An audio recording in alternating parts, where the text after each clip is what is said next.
Hello students of class 9 Jake board. तो बच्चों मैं इस वीडियो में आपके वाले विज्ञान यानी कि साइंस के बोर्ड एग्जाम के लिए प्रीवियस ईयर का ओरिजिनल क्वेश्चन पेपर लेकर के आया हूं, जो आप लोग यहां पर देख सकते हैं, जिसमें आपका कुल मिलाकर के 40 ऑब्जेक्टिव क्वेश्चन दिए गए हैं। और बच्चों आपके बोर्ड एग्जाम में इसमें से बहुत सारे क्वेश्चन रिपीट किए जाएंगे। और अभी मैं आप लोगों को इसमें दिए गए 40 ऑब्जेक्टिव प्रश्नों को शुरू से लेकर के अंत तक दिखाऊंगा कि इसमें कौन कौन सा क्वेश्चन है, और साथ ही साथ उसका आंसर भी बताता चलूंगा। इसीलिए आप लोग इस वीडियो को शुरू से लेकर के अंत तक बिना स्किप किए हुए जरूर देखिए।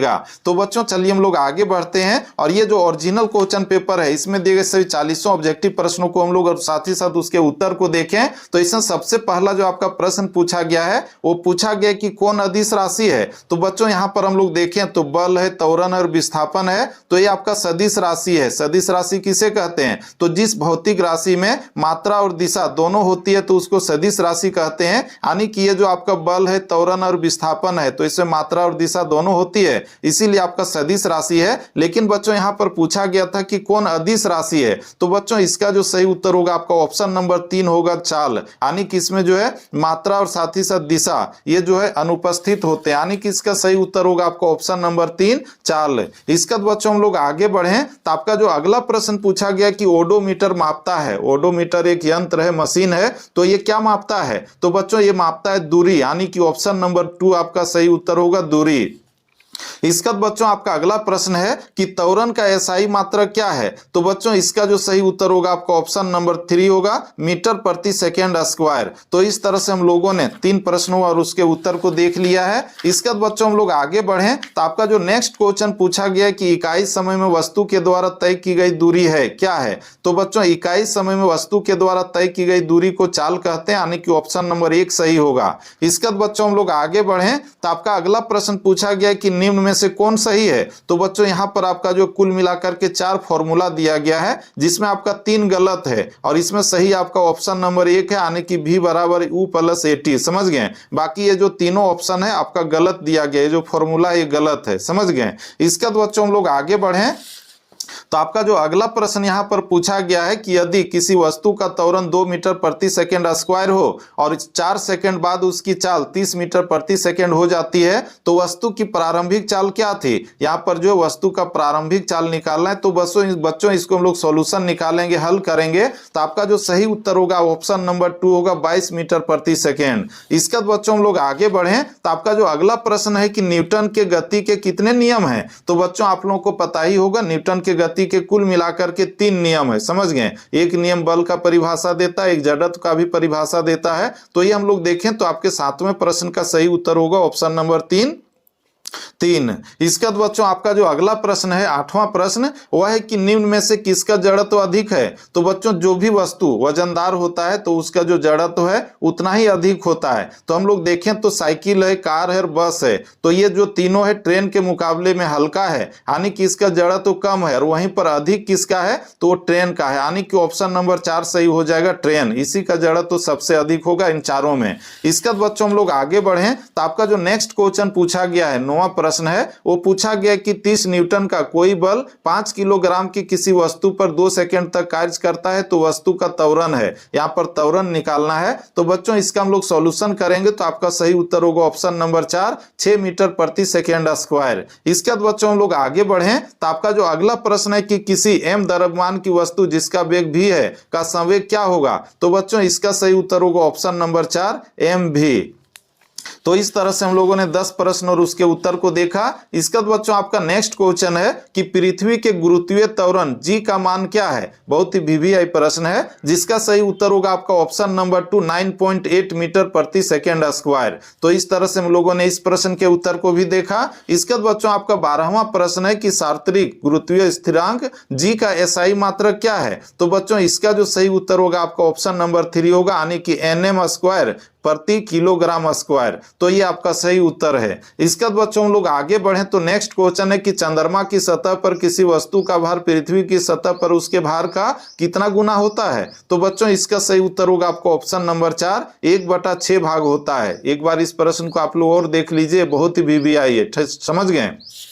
इसके बाद बच्चों हम लोग आगे बढ़ें तो आपका जो नेक्स्ट क्वेश्चन है वो पूछा गया कि निम्न में कौन पदार्थ नहीं है। तो बच्चों पदार्थ किसे कहते हैं, जो जगह घेरता है उसको पदार्थ कहते हैं। तो यहाँ पर हम लोग देखें तो हवा है, जल है, भोजन है, ये जगह घेरता है यानी कि ये पदार्थ है। और वहीं पर जो हम लोग देखें तो प्यार जो है ये जगह नहीं घेरता, ये इमोशन से जुड़ा हुआ चीज है, अनुभव किया जाता है। जो हम लोग देखते हैं प्यार किसे कहते हैं, हम लोग जो है किताब है, कॉपी है, मोबाइल है, माता जी है, पिता है या फिर बहन है, तो उससे हम लोग प्यार करते हैं। बहुत लोग गर्लफ्रेंड से भी प्यार करते हैं, पत्नी से भी करते हैं। प्यार के बहुत सारे रूप हैं जो जगह नहीं घेरता है, यानी कि इसका सही उत्तर हो जाएगा आपका ऑप्शन नंबर 3 प्यार है।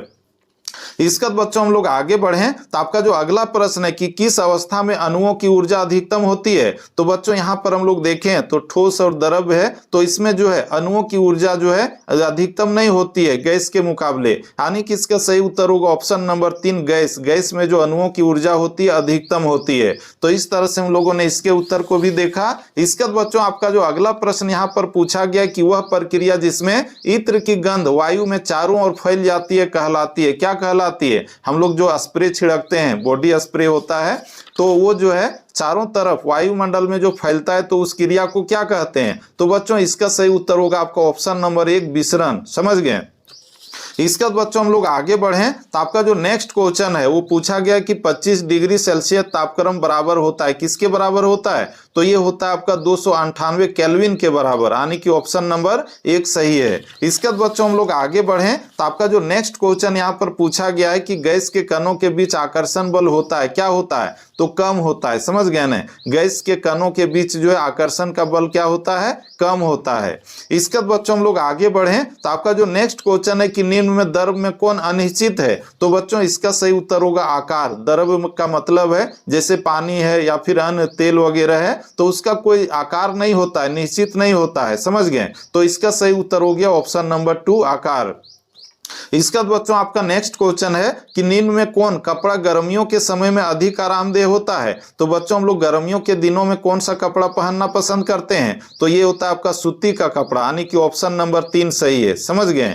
इसके बाद बच्चों हम लोग आगे बढ़ें तो आपका जो नेक्स्ट क्वेश्चन यहाँ पर पूछा गया है कि 1 नैनोमीटर बराबर होता है, किसके बराबर होता है। तो ये आपका होता है 10⁻⁻⁹ नैनोमीटर। समझ गए। तो ये आपका जो सही उत्तर होगा। इसका बच्चों आपका जो अगला प्रश्न पूछा गया है कि अस्थिर अनुपात के नियम का प्रतिपादन किया, किसने किया है। तो बच्चों ये किया जो ऑप्शन नंबर 3 में हम लोग देख रहे हैं ना, आत्मा एल लवाइजिए एवं प्राउस्ट ने। तो ये आपका सही उत्तर होगा। ठीक है।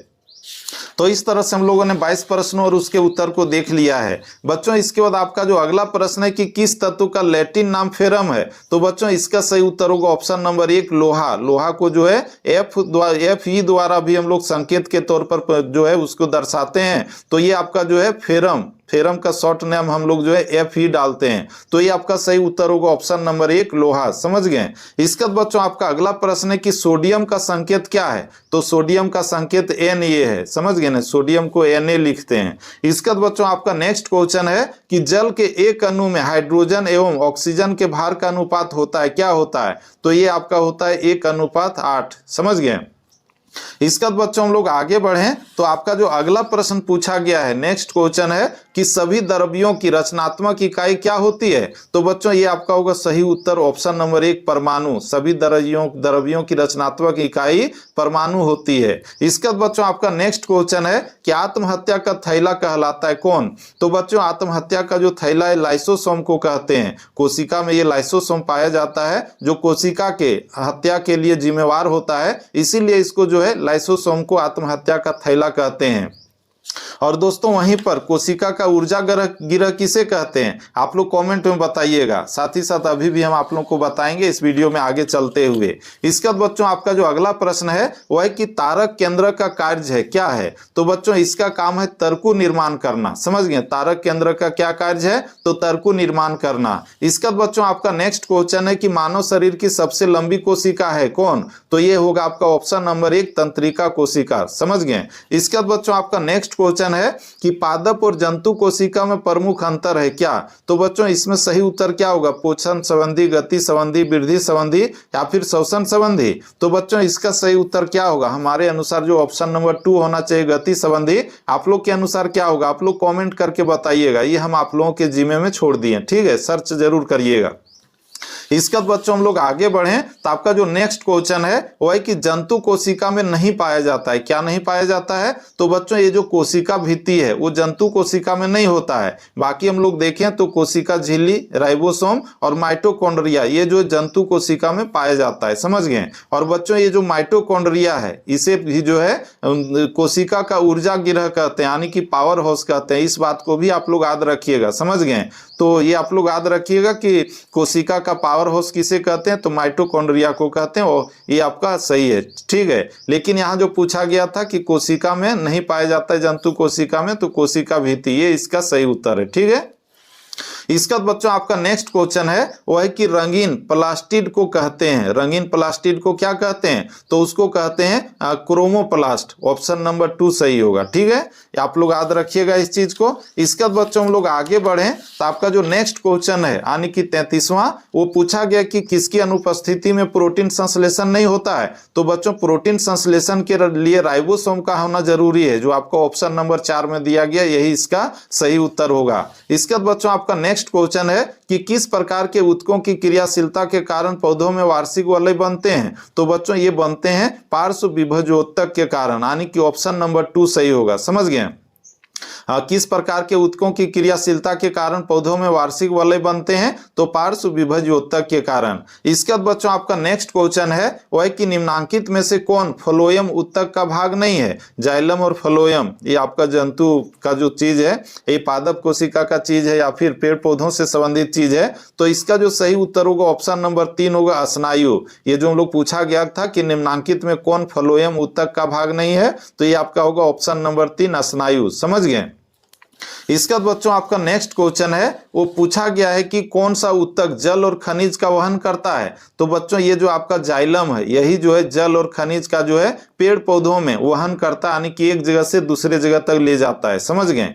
तो ये आपका सही उत्तर है। इसका बच्चों आपका अगला प्रश्न है कि मूंगफली और बादाम के छिलकों में पाया जाता है। मूंगफली और बादाम का छिलका तो आप लोग देखे ही होंगे, तो उसमें क्या पाया जाता है? तो उसमें पाया जाता है स्क्लेराइटस। समझ गए? ये आपका ऑप्शन नंबर 2 सही होगा, ठीक है।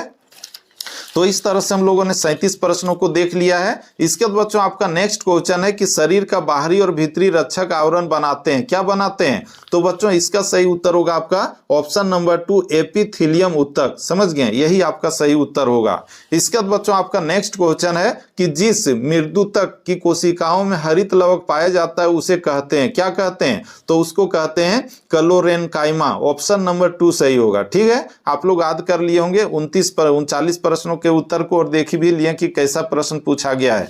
इसके बाद बच्चों हम लोग आगे बढ़े तो इसमें जो अंतिम प्रश्न पूछा गया है वो आप लोग यहाँ पर देखिए दिया गया है कि ट्रेकिडस पाए जाते हैं। ट्रेकिडस पाए जाते हैं कहाँ पर? तो बच्चों ये पाए जाते हैं आपका फ्लोएम में, यानी कि ऑप्शन नंबर 2 सही होगा। तो बच्चों इस तरह से हम लोगों ने आज इस वीडियो में आपसे झारखंड बोर्ड के क्लास 9 के छात्रों का 11 मार्च को होने वाले साइंस के बोर्ड एग्जाम के लिए आपके प्रीवियस ईयर यानी कि 2022 का जो ओरिजिनल क्वेश्चन पेपर है उसे हम लोगों ने देख लिया है और इसका आंसर भी देखा है, जिसमें से इसमें जो 40 ऑब्जेक्टिव क्वेश्चन दिया गया है तो इसमें बहुत सारा क्वेश्चन आपके बोर्ड एग्जाम में रिपीट किए जाएंगे। समझ गए ना? क्योंकि जैक बोर्ड जो है पिछले बोर्ड एग्जाम वाला बहुत सारा क्वेश्चन बार बार रिपीट करता है और इसमें से भी आपका बहुत क्वेश्चन इस बार रिपीट किया जाएगा। इसीलिए आप लोग जो है इस वीडियो को एक बार फिर से जो है शुरू से लेकर के अंत तक देख लीजिएगा ताकि सभी प्रश्नों का उत्तर आप लोगों को याद हो जाए।